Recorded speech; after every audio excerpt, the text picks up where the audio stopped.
Welcome, ladies and gentlemen, to this, your Virgo February 2023 reading and forecast. Hi, I'm Nigel Saint James, clairvoyant. And if you might be curious to see what is involved in having a...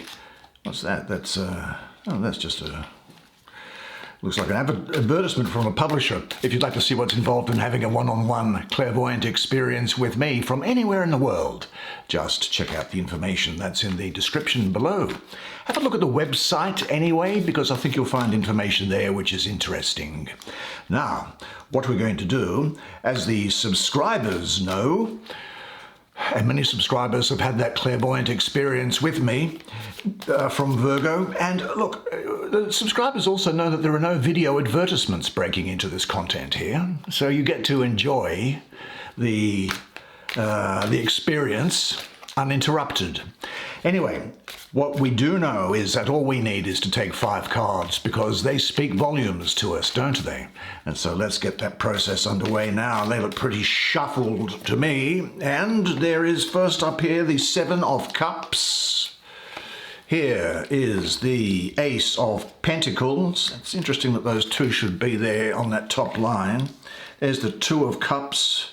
Well, that's a great card for the month of Valentine's Day, isn't it?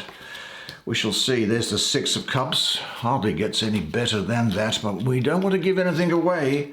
And there's the 5 of Pentacles. Well, why don't you come now? Sit down here next to me. We'll have a good close look at the imagery on these cards together while I do the reading for you. Right, let's have a look at this first card that you drew, which is the 7 of Cups. And this is someone who, in a flight of fancy, is leaping over and amongst the stars. Look, the secret title to this card, well, it's not a secret now, is it? It's called Illusory Success, in that you think that there is a success there, but that you're not entitled to it, and that is wrong. And the reason why, look, the first thing I'll say is this, is that the astrology of this card, placed where it is with the 6 of Cups, which is fantastic, below it, and with this 2 of Cups, all about love. This is about love and passion, you see. Now, what we have here is Venus in the 3rd decan of Scorpio, 13th to the 22nd of November. Now, also with the number 7, I have a mystical association with the planet of Venus. So there's a double dose of Venus. There's Venus in the numerology, and there's Venus in Scorpio in the astrology of the card. Now, incidentally, before we get too far into it, I'll also say that this number 7 here also, for us mystics, refers to an area of divine emanation prior to the creation of space and time, which we call victory. And so there is victory here for you. But Venus in the 3rd decan of Scorpio and Venus in the numerology, well, Venus is the planet of love, and Scorpio is all about intensity and in-depth transformation and exploration of the self and others. Now, because there's a double dose of Venus here, Venus doesn't have any brakes applied here, and so she goes unchecked into Scorpio. And the thing is that in astrology, Venus is in detriment in Scorpio, so she can't express her sensitivity and her emotions properly. Instead, they can be channeled into negative addictions and intensity, which is the darker side of Scorpio, and it implies that you could indulge in excess reactive behavior, maybe due to something that has affected you deeply and changed you in a way which throws up its own set of problematic issues, behaviors, and looking at yourself and the world. There could be binge eating involved here, too much drinking, ill-informed or bad choices being made here, or some degree of confusion around here. Now, you see, I call it illusory success because this is really, for me, the working of Venus in the sphere of the mind, where her influence is by no means clear-sightedness, And you believe what you want to believe when you are under the influence of Venus. So it's time to open your eyes and take a look at what is perhaps a painful reality. Because only by perceiving, by recognizing your own inner reality will you be freed. Every further attempt to avoid it increases the stagnation of your emotional energy. Yeah, there may also be, as I say, a sense of, well, there's a lot of overactivity in a way that I'm getting here, but this overactivity can take you away from who you really are, so you need to get back to who you really are, and maybe consider that you could be losing control over circumstances, and that might be producing damaging lifestyle choices. Now, I guess you need to ask yourself the question but there's so many other good things coming, so don't worry about this. Is there some disappointment you have not yet worked out? Have you experienced something that was just a little bit too good? Have you overtaxed yourself or overdone things in any way? Look, we all have a shadow aspect to ourselves, many shadows. But say this to yourself: as I recognize and accept with love my shadows, they lose their power over me. Now I want to go to the other end of the diagonal on there, because the 7s and the 5s can sometimes talk about things that normally we want to leave it under the couch, sweep it under the carpet. Now, here she sits at the edge of space and time. Well, we have Mercury ruling the first decan of Taurus, 20th to the 30th of April. Now, Mercury is that very flighty air planet. It's the go-between. It's androgynous, being neither male nor female Mercury. And we have here, with this energy, the speed and the fluidity of Mercury being weighed down by the slow, heavy, fixed sign of Earth, being Taurus. So there could be some pessimism around you, some brooding going on here. A lack of belief in yourself? Why would that be the case? I mean, you of all people shouldn't have a lack of belief in yourself. Well, I'm here to tell you that this is a month where, notwithstanding this, you should have belief in yourself. Look, these cards appear very often because they want to be spoken about, so you can have your mind set at ease. And there might be a period, you see, where you lose faith in yourself, or you're worried about things. I mean, you do tend to worry about things, don't you? Would you say that? Do you seem to be a worrier about things? But what concerns me more than anything is this feeling of a lack of belief or a losing faith in yourself here. Now, the 5s, as I say, are associated with instability. But what I say here is to be remembered that you have this Ace of Pentacles, and this is the same suit here, the 5 of Pentacles here. So I think that there has been something that has been going on for quite some time under the surface with you, and you haven't dealt with it. You might be saying to yourself, am I getting myself into a situation that I might not be able to get out of? You might be worrying about things. Well, of course, worry is about past and future. The future doesn't exist, and the past is in the cemetery. And you can't do anything about either of those. There is only a now. There is no future. It's a present now. And even the moment of the present's gone. It's as if there's no time. And anyway, ask yourself, to go back to some sort of temporal construct, if this was your last day on Earth, would you be using your time to worry about the things that you're worrying about now? If this was your last moment, if you only had hours to go, you were lucid, you're aware, but you knew that it was going to expire. Now, maybe you might ask yourself, is there something that's posing a threat to your overall security? That's a Taurus aspect to it. It could be unexpected expenses or job worries or maybe a disruption in your family life. But you need to recognize that worrying, first of all, does nothing and can, by inaction, actually go and make things worse. And I always say with things, give it to God. Give it to God, the question, and it comes back to you within a day or two in ways that you don't expect, but you get the answer. And anyway, the next card in the suit after this is the 6, which is about success, but you've got that here anyway. I think you're ready now to look at your situation as it is. You now have an opportunity to free yourself by initiating the necessary discussion, either with partners or with yourself, because only a clear and open communication is going to make progress. Now, in what situations or areas are you not clear and decisive enough? With which people do you need to clarify things?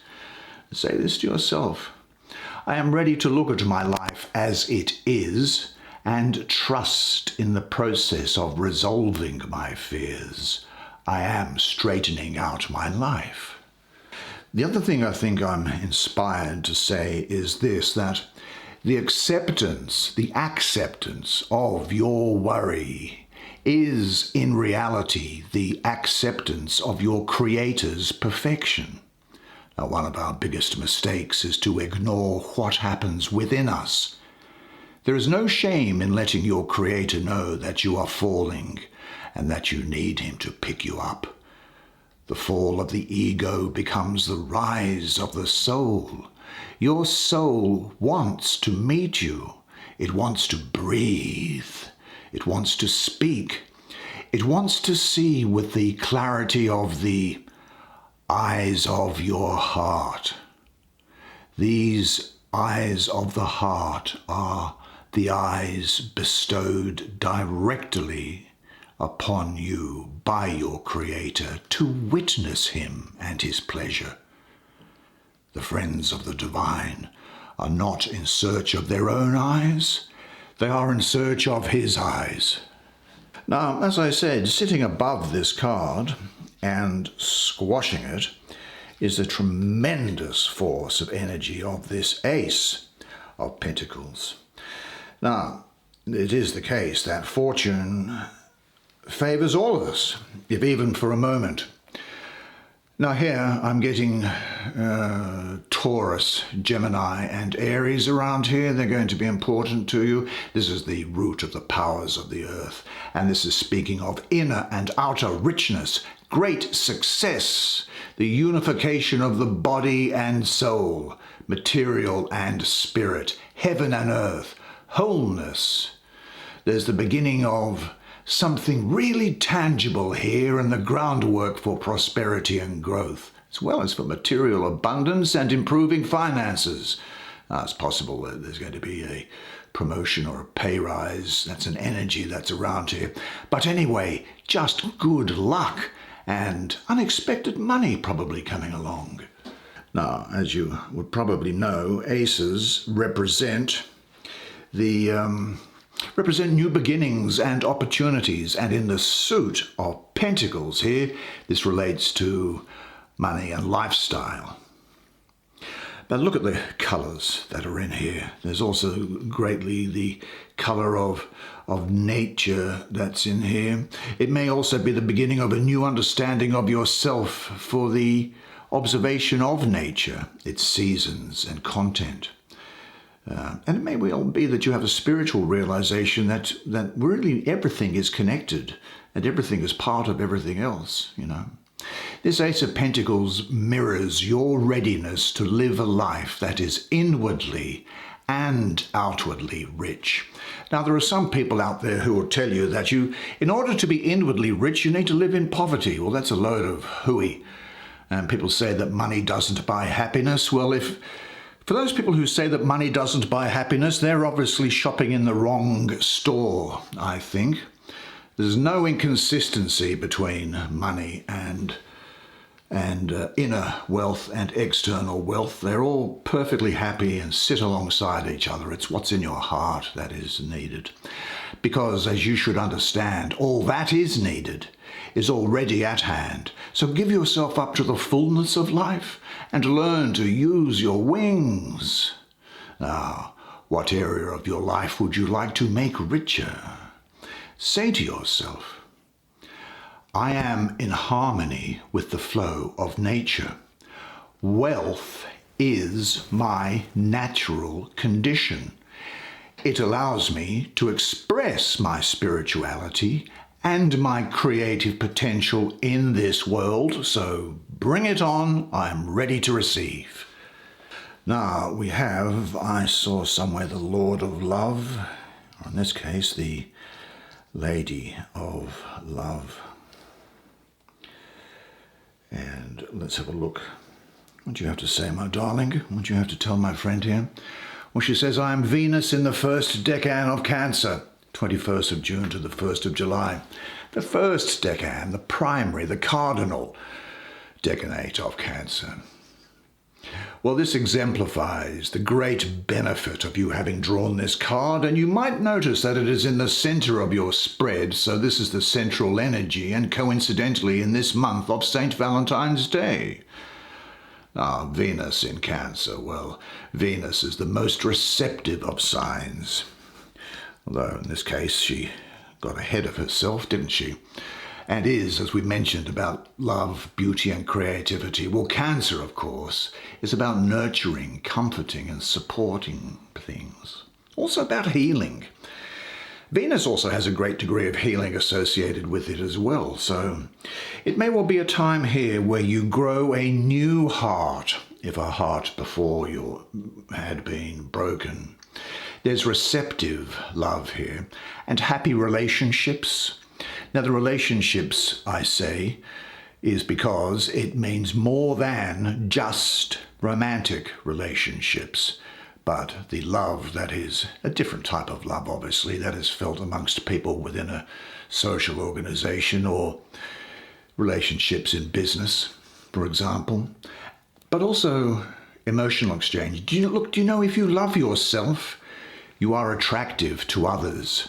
Your receptiveness towards yourself, that prepares you to give yourself totally to someone else. A deep emotional exchange will be possible, a giving and receiving of overflowing love. This union occurs in complete harmony. The cups here, I would say, are filled, and they symbolize the overflowing emotional riches present. This is an image for me of complete joy and silent ecstasy. Your readiness to receive love makes you attractive. Surrender to yourself, to others, to life. Now, love is the actual energy that which is the foundation of everything, spiritual and material. But love here on the material plane and romantically, or even amongst family members or friends, can be difficult. But when love beckons to you, follow him, though his ways are hard and steep, and when his wings enfold you, then yield to him, though the sword hidden among his feathers might stab you. And when he speaks to you, believe in him, though his voice may shatter your dreams, just as the north wind in fall and winter lays waste the vegetation. For even as love crowns you, so shall it crucify you.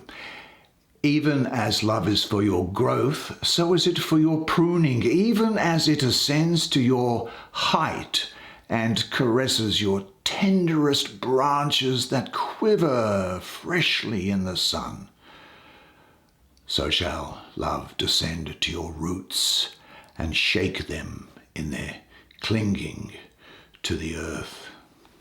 Yeah, also the beginning of harmonious relationships in general here, but certainly a close friendship, which could be romantic, but it might just be people who've got similar interests as you do. You'll be able to access universal love in meditation if that's your thing. But there's a love here that I'm seeing that is both special and equal, and you'll be able to give and receive love in equal measure. Now, with which persons and in which surroundings can you now share your love? Pay attention to the love coming to you now. Remain open and let it enter you and go deep inside. And say to yourself, there is nothing to do but enjoy what life offers. I'm now ready to let into my life the love relationships which will fulfill me. Now, I see Scorpio. This is the last card, I think, is it? Yep. I see Scorpio here again underneath this Seven of Cups. Yeah. Scorpio has kept its presence felt here. But what can we say about this? Well, gee, it looks like the secrets of the Magus have been lost forever. This is the Sun ruling the second decan of Scorpio, the 3rd to the 12th of November. Now, I also have a mystical association with the Sun, with the number 6 here.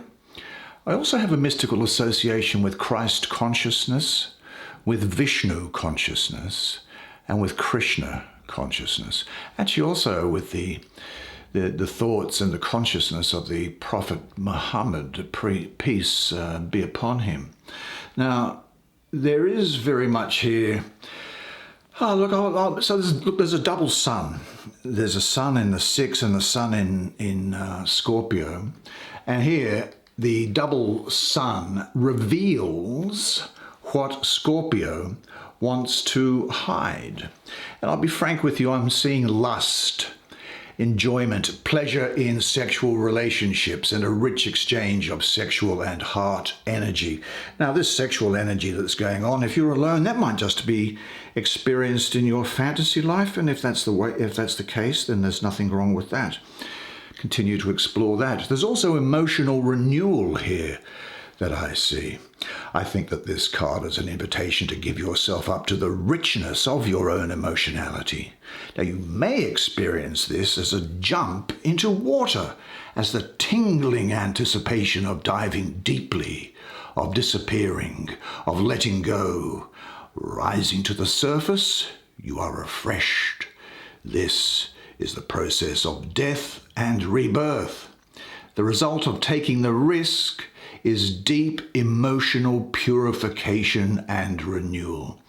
Pleasure is all over here. Sexual pleasure, excitement.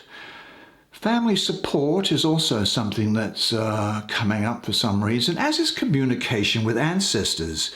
But look, the pleasure that I see here is a kind of pleasure which is completely harmonized. Now, the zodiacal sign governing this card being Scorpio, well, I think we can agree that here pleasure is rooted in its most fertile soil in Scorpio, isn't it? This is a preeminently fertile card, and so don't be amazed if you hear of pregnancy during this period as well. Now, I'm just looking at the background here and the colours that are going on in it, and it seems to me that there could well be a sense of difficulty in the past, and so I'm thinking that maybe the pleasure here could well be experienced after what may be much hardship. I think you're also going to be undergoing a period of healing. These brass cups, I'm taking them to be brass. They are associated with Venus for me, and Venus is the planet of healing.